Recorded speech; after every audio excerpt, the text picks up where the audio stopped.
The Snyderverse isn't going anywhere yet, and I'm gonna tell you why.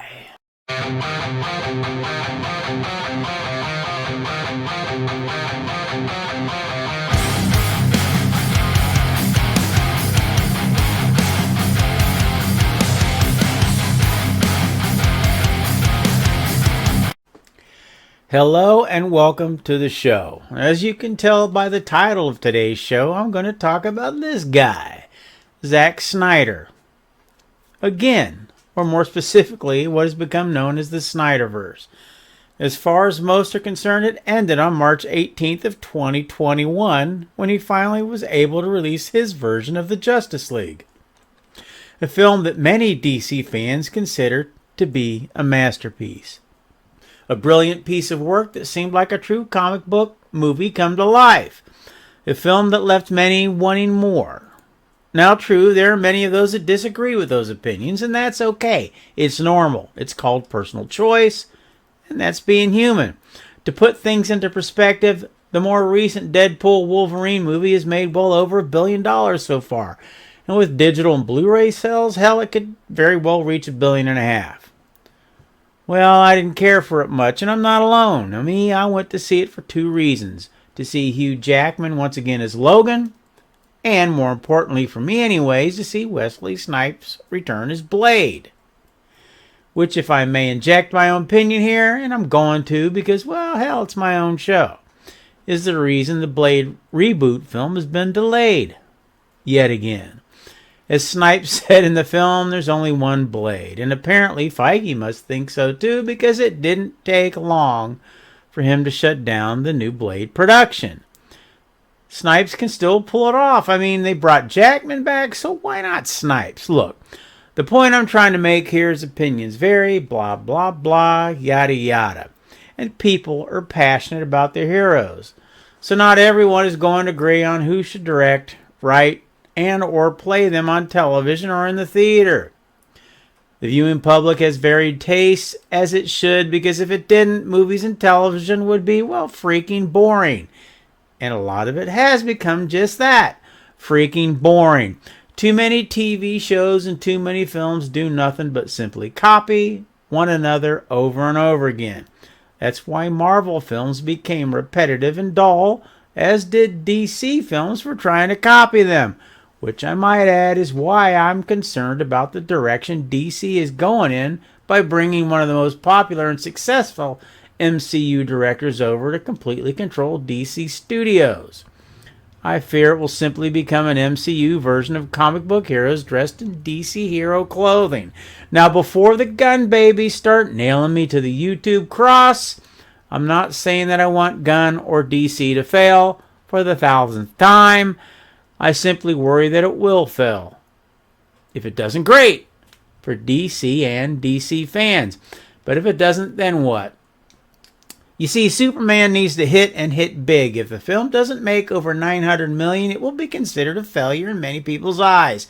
I say this because, Batman vs. Superman made $874 million. And trust me, if it doesn't hit that $900 million, every single Snyder fan on the planet and then some is going to pounce on James Gunn and his disciples like flies on you-know-what because they still feel cheated and let down, which we were.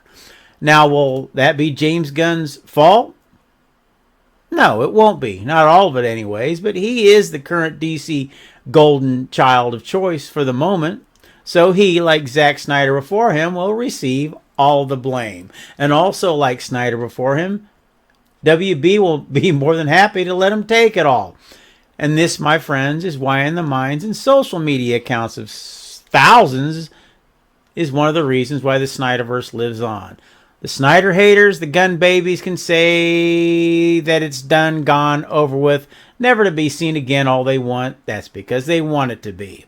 They laugh and mock and make rude, crude, and stupid, ignorant memes and gifs about Zack Snyder and his fans on a daily basis, sometimes hourly. And I do mean rude and crude. I've seen some make jokes about Zack's late daughter's suicide, and there simply is no excuse for that at all. Though that's not to say that many Snyder fans don't make crass remarks about Gunn also. because they do. Hell, some might say that I haven't. Maybe I have. Hell, I admit it. But I would never stoop as low as to make a crass joke about someone's child, let alone their deceased child. It's immoral, ignorant, and simply bad karma. And I doubt very seriously that James Gunn supports that kind of shit. I see it this way. Zack has said on more than one occasion that he, should the circumstances be right, would like to finish what he started at DC. And I'm sure those circumstances would be leaving him the hell alone to do his thing as they should have done in the first place, instead of demanding Marvel 2.0, not unlike what they are getting now, I fear. Now that's 2 films, Justice League 2 and Justice League 3. He's also, on more than one occasion, expressed an interest in making the film version of the Dark Knight Returns graphic novel, which I believe anybody, anyways, would be right up his alley, especially if he were to cast Ben Affleck in it. You see, as long as Zack still has interest, his fans will still have interest. And that's yet another reason why the Snyderverse lives on. The man still wants to do it. And all the hate-mongering from gun babies, well, that only adds fuel to the fire. Look, I'm sure if Gunn said he would like to make another Guardians film over at Marvel, his legions of fans would rejoice and be dancing in the streets, especially if the DCU doesn't turn out like some people hope that it will. And there's nothing wrong with that. Just like there's nothing wrong with Snyder fans wishing that Snyder could finish the Snyderverse, even though many seem to think that there is. At the end of the day, the back and forth will continue until one of these 2 things happen. Either James Gunn pulls it off and creates a cohesive, successful DC universe that unlike anything the world's ever seen, or Zack Snyder finally says to the masses that he no longer has any interest in having anything to do with the Snyderverse, and that he wishes people would simply shut the hell up and just get on with it. Whichever happens first. Until then, as far as Snyder fans are concerned, the Snyderverse lives on. Now I'm adding a link to a video GQ did on their YouTube channel where Zack breaks down his most iconic films. If you're a Zack fan, I think you'll find it interesting. And if you're not, maybe it would help many to understand how and why he makes the films that he does. That's it for this show, my friends. If you have any comments and or concerns about anything I've covered here today, well, feel free to leave them in the section down below. And if you like today's show even just a little bit, well, hell, why don't you hit that like button and subscribe so you don't miss the next one. As always, thanks for stopping by. God bless and socks.